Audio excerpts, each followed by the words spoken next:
You could have said that about Bitcoin when it was $100 a coin, very low downside, amazing upside, looking back at it in retrospect. So, but I think that's where we are with silver right now. The reason I like silver is I'm betting against the government. In other words, I don't trust the Fed. I don't trust, I like Trump, but can they stop inflation? I don't think so. No. So gold and silver are really nothing to do with anything else but inflation. Yeah, that's right. Inflation attacks. That's right. It's a hedge against the stupidity of our monetary policy and the irresponsibility of our fiscal policy. That's exactly right. The dollar's down 9% this year. Silver is up over 40%.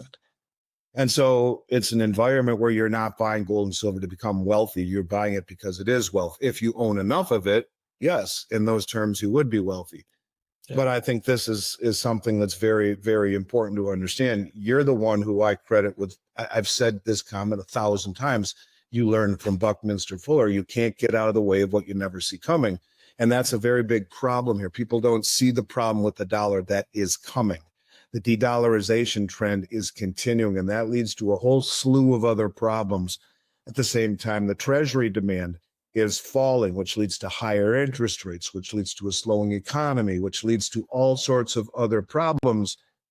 But when I look at silver, I see some very interesting things. I see the LBMA, London Bullion Metals Association, which is a T+1 settlement system, meaning T is a trade day plus 1 to settle. Your metal should be delivered to you or moving on the third day.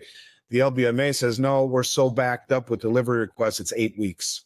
Really? T plus 8 weeks when I'm expecting my metal in 3 days. What if I own it? Deliver. They can deliver for 8 weeks. Imagine you own the Kiyosaki jewelry empire and you're making jewelry all around the world and you source gold and silver bars in London so that when you need to fabricate your metal at the call of a drop of a hat, in 3 days, your metal's moving to your refinery where you're making this stuff.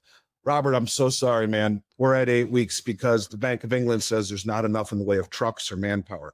Really? The Bank of England doesn't have enough trucks to move my gold and silver. That's a problem. That's a default.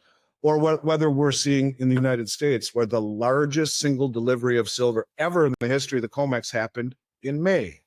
Or whether we're seeing China, which is the second largest producer of silver in the world, literally buying silver from all the miners directly in Peru, which disintermediates the marketplace. They're buying what's called doré and concentrate. Doré are the bars the miners make that are crudely refined, maybe 30 or 40%, before they send them to a refiner to be purified. And concentrate is a sludge, liquid sludge byproduct of that. They're buying all of that stuff in Peru, right from the miners, and then sending it back to China to be refined. They're paying double what the West will pay, but this accumulation is totally opaque. How much did they buy? What effect does it have on the price? On the supply, nobody knows. But this is coming from the second largest producer of silver in the world. Why are they doing this? Why has India bought over 900 million ounces in the last 5 years, more than the LBMA has in total? They've bought in the last 5 years, and now Russia, accumulating it for strategic purposes by the state, the first country to say that. Well, all of these things were happening when you and I were talking over the last year or two, but now someone within the Trump administration, thank goodness, is wise enough, I believe, to have said, listen, if we don't start doing what the rest of the world is doing, we're in trouble.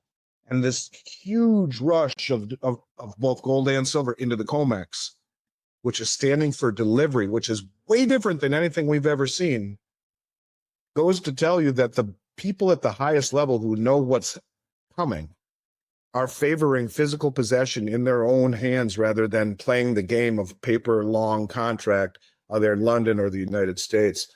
So just by that very fact that these people are accumulating this much, which is an anomaly. It's 5 feet of snow in Phoenix in July. This doesn't happen.